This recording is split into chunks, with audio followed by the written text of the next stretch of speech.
Good morning and welcome to this week's Grow, where we gather to recharge, organize, and work as members here at MWEG. We are so excited this week that we are going to continue our media literacy series with Meredith Gardner. She is going to talk to us today about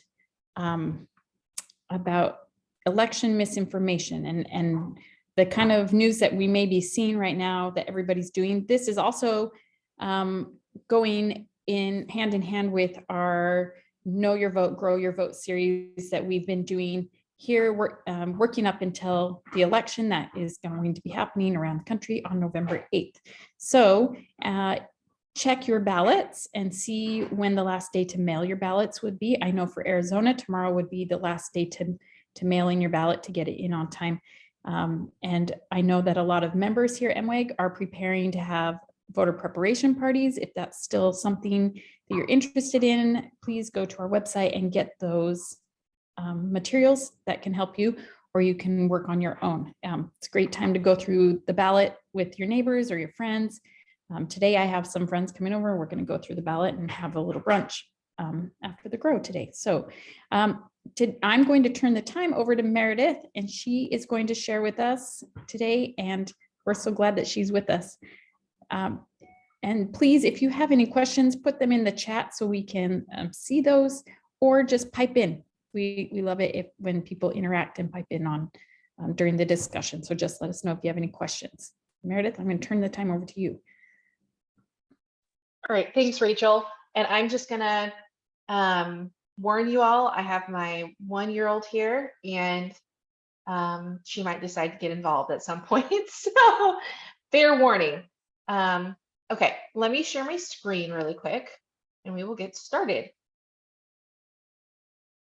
I'm actually having a voter preparation party today too, and I've never done it before and I'm pretty nervous about it. So I'm anxious to see how yours goes, Rachel. I've never done it before either. So this is new for me. And I was very careful about choosing peaceful friends.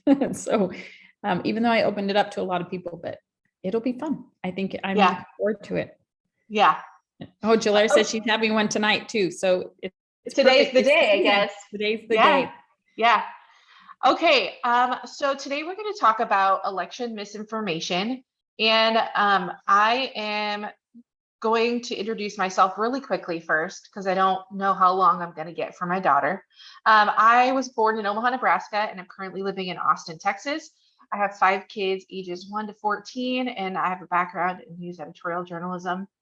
And I've been the media literacy director at MWEG for about 2 years, and I just love MWEG. I'm grateful for this chance to talk to you about this topic. I think that MWEG is just so empowering and been helpful to me, over the last few election cycles, and I hope that this information is helpful to you guys as well. So today I want to talk about a few things. First of all, why is election misinformation harmful to democracy or our democratic republic? What trends are we seeing this year, and what can each of us do to combat election misinformation? I love this quote from Jim Lehrer. I don't know if you're familiar with him. He was a very long time and well-respected anchor on the PBS NewsHour, and he passed away in the last few years, but he was known for being a very fair reporter and debate moderator. He said, if we don't have an informed electorate, we don't have a democracy. And that's something we believe firmly in here at MWEG, that being informed and having good information is so important to the strength and the health of our democracy. It's how we make good decisions. And so, I went too far there. If we have disinformation, which we do, and disinformation has always existed in the political sphere, with the internet and social media, it's been amplified more and maybe more easily propagated, but it's always been there. And it's always been harmful to our democratic processes. These are just a few ways that a lot of experts say disinformation harms us as we go to vote and as we try to promote democracy. First of all, it can lead to voter suppression. I know specifically YouTube and probably other social media platforms actually ban any kind of video or information that would lead to voter suppression. So that might be information about that is false about when polls close or where to go to vote, or who qualifies to vote. Disinformation can lead people to be unable to vote and make their voices heard. It also fuels confusion about election processes. There's a story that came out this week, actually from not far from where you are, Rachel, in Arizona, that people were scouting out the drop boxes for ballots and were accusing people of being mules and had guns with them. And so people are complaining that there's been some voter intimidation in Maricopa County, Arizona. And what seems like fueling that is confusion about how election processes work and how mail-in ballots work and how votes are counted. And that is very harmful to our system. It leads people to be distrusting of how the system works, and can also be harmful and scary. Like, I wouldn't want to go drop off my ballot if there was someone with a gun at the box threatening me. It misleads us about important issues. Like the previous quote said, it's so important for us to be well educated and understand the issues that are on the ballot. Misinformation can really prevent us from being informed. It taps into our emotions, and we'll talk more about that in a minute. But misinformation causes us to not think logically about issues, and instead causes us to lead with our emotions and our biases. It also causes mistrust of election results. We're going to talk more about that too. Misinformation about what's happened with the results, who the winner is. We saw that in 2020, how problematic that became, and the violence that resulted from that. Misinformation erodes confidence in our institutions. We've had grows about this before, about the importance of expertise and having strong institutions. You know, there's institutions, especially local ones, that were never partisan and were never controversial. And because of misinformation, they've become so in the last few years. And that causes people to not want to work, for election commissions, or work in state government or federal government. And it's harmful to us because we don't have that shared basis of trust. It also leads to division and to tribalism. And we all know how we've experienced for ourselves how harmful that can be and how hurtful it is to feel divided and to feel like we don't have common ground with our neighbors or our family members anymore. And we're actually going to have a meme series. This is a little bit of a preview of a meme series that will be coming out next week about how disinformation is harmful to our democratic processes. So if this is something you want to think about more or want to share, be on the watch for that. I believe that'll be out on Monday on our Instagram and our Facebook. Election disinformation trends we're seeing in 2022. These are things that we are seeing, that we expect to see, according to the experts that I follow and that I've looked at as of yesterday. There is a continuation of the falsehood that the 2020 election was stolen or illegitimate. We call the big lie. That is really huge in this election cycle. There's a lot of uncertainty about how that's going to play out as we get the results of the election in a couple of weeks. And it's huge. It's fueling a lot of candidates. There are a lot of candidates and a lot of voters who still believe that the 2020 election was not legitimate, and that's one of the reasons they're voting the way they are. There's also accusations of ballot mules. Like I mentioned in Arizona, the people who are staking out the drop boxes with guns, they're accusing people of being ballot mules. And what a ballot mule is someone who collects ballots for other people and drops them off. And that's not illegal. There are often rules, varies state by state, locality. But it is okay for people to get their family members' ballots or their neighbor's ballot, or people who are in a nursing home and drop them off for them. That doesn't mean that they're cheating, but that's something that's coming up a lot. There are rumors that mail-in ballots are not secure and prone to fraud.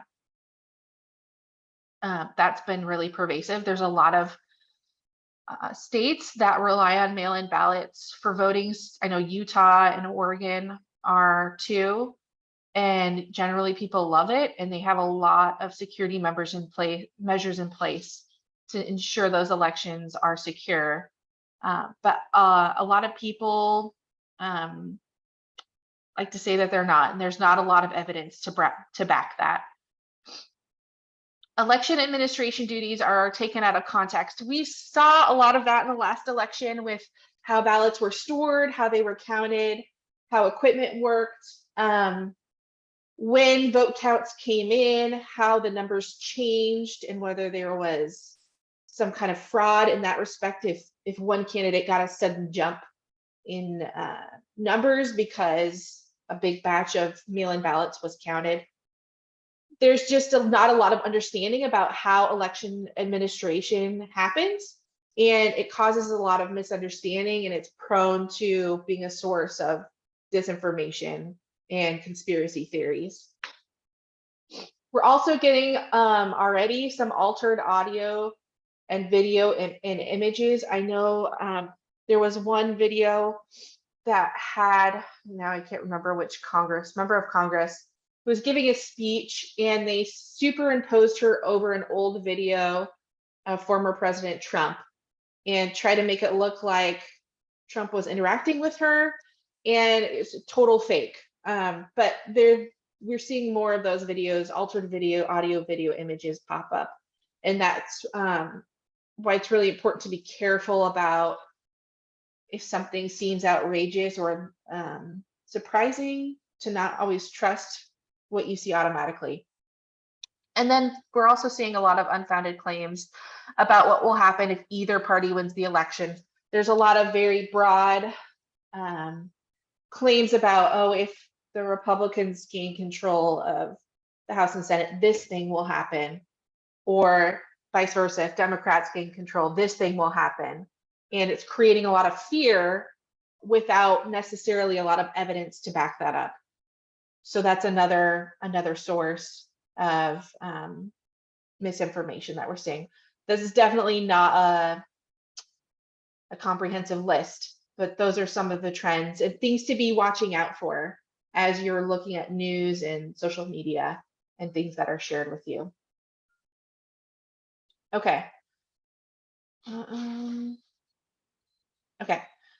Ooh, I went too far. So what can we do? There are things that we can do to combat election misinformation. And one of the major things is to educate ourselves about the election processes in our area. Every state varies so much in how they go about voting. Like in Texas, you cannot register to vote online. You have to register to vote in person. You're not allowed to bring or use an electronic device in the voting booth. You can't get a mail-in ballot unless you have a specific disability, and then mail-in ballots are due by a specific day and time. And it's just very different than Arizona or Utah.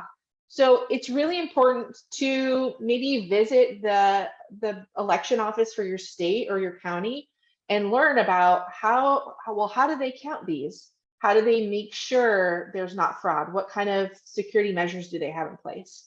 Especially if you see some accusations about impropriety in your area, take that as a moment to step back and say, okay, well, what is the process? What systems do they have in place to prevent fraud or other problems with the election?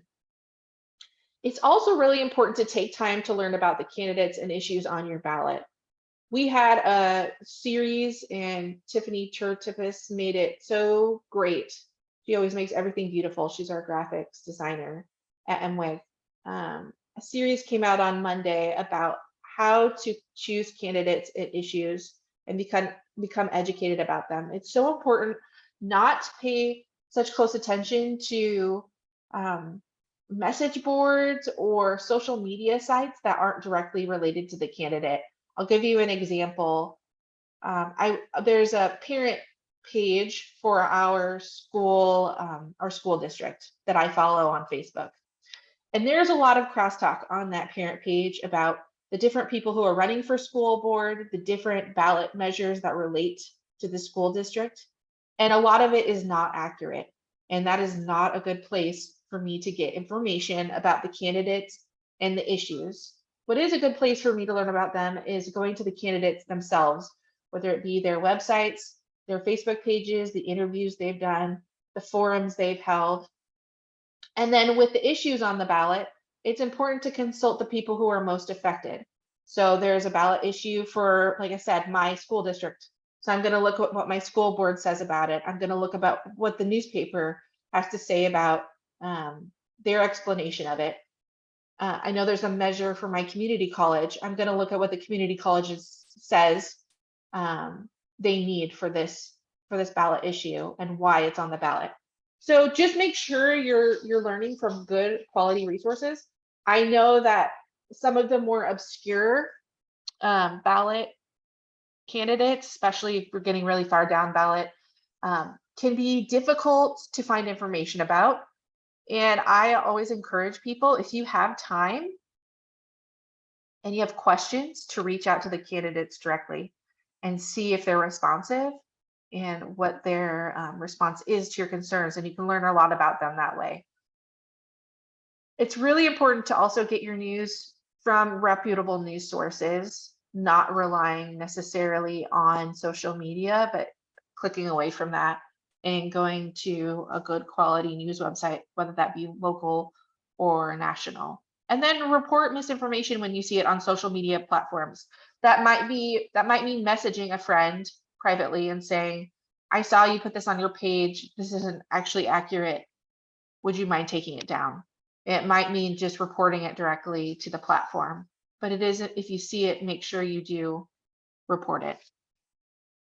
And yeah, it makes me sad. Jillaire said that makes me so sad for Texans. Colorado makes it so easy to register to vote and it's secure. Yeah, it is really sad, and it's really different because I came from Nebraska, and it was really easy to register to vote and to get a mail-in ballot, and here it's a very difficult and confusing process. So it is sad, and it is important to understand the laws in your area and to think about whether those are working for you, and that can be a potential even area of advocacy for you. I know that's something that we've been working on here in Texas, is making sure people have easier access to vote. So, okay, what else can we do? Check your emotions. So I was actually just in a great webinar put on by the News Literacy Project earlier this week, and they were talking about how to recognize misinformation, and that the point of misinformation and disinformation, especially disinformation, because misinformation is false information that is out there and we don't necessarily know the motive of it, but disinformation is intentionally misleading.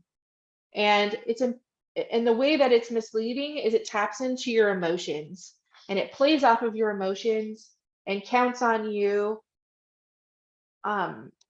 making decisions based off of that reaction, that emotional reaction, instead of stopping and having your logical brain work through that thought process. So if you see something that seems, that makes you angry, that makes you afraid, that makes you really excited, stop and check your emotions and recognize that that's a sign that this might not be true, and that there might be more to the story. We're always asking you to use the SIFT method in MWEG. You stop, so that means don't share it, don't share the information. Investigate the source, so that means find out, where's this news coming from? Is this a quality source? Find better coverage. Ask, are there any other quality sources that are reporting the same thing? And then tracing claims back to their original context.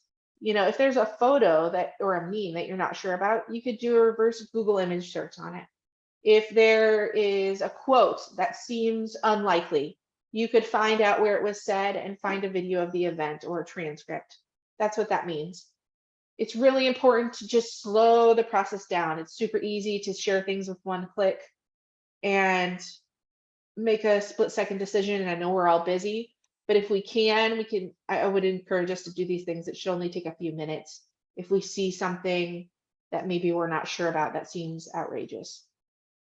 It's really important to be patient. Good reporting takes time.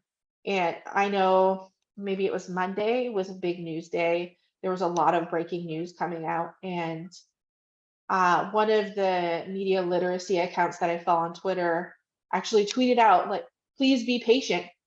Remember, there's a lot of breaking news today. Try not to share things right away until you know you've done all these other things, investigated the source, find better coverage, trace the claims. It's just so important to slow it down, because once we spread misinformation, it just increases exponentially, and it's really hard to take it back. You can't ever fully delete a false image off the internet. It's there forever. We need to exercise healthy skepticism. So that means not necessarily believing everything we see right away, but knowing that, it's, how do I want to say this? There are great reputable news organizations out there who are doing good work and who are trying to get you the information that you need to make good choices.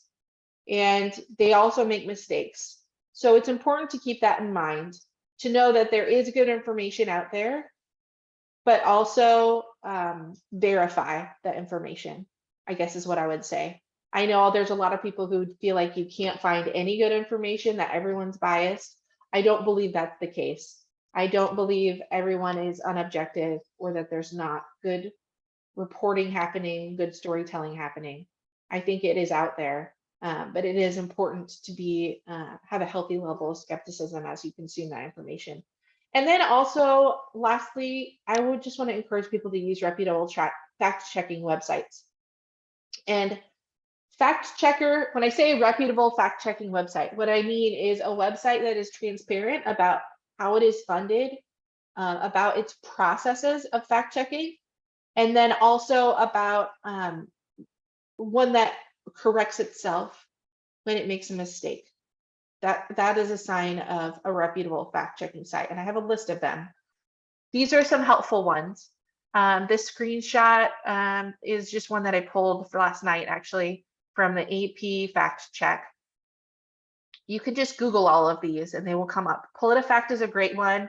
You might have seen they have like a truthometer that says when something's true or false, and how, if it's partially true, it'll be in the middle. But they do a lot of fact checking on political claims. Washington Post has a fact checker, and they do the Pinocchios.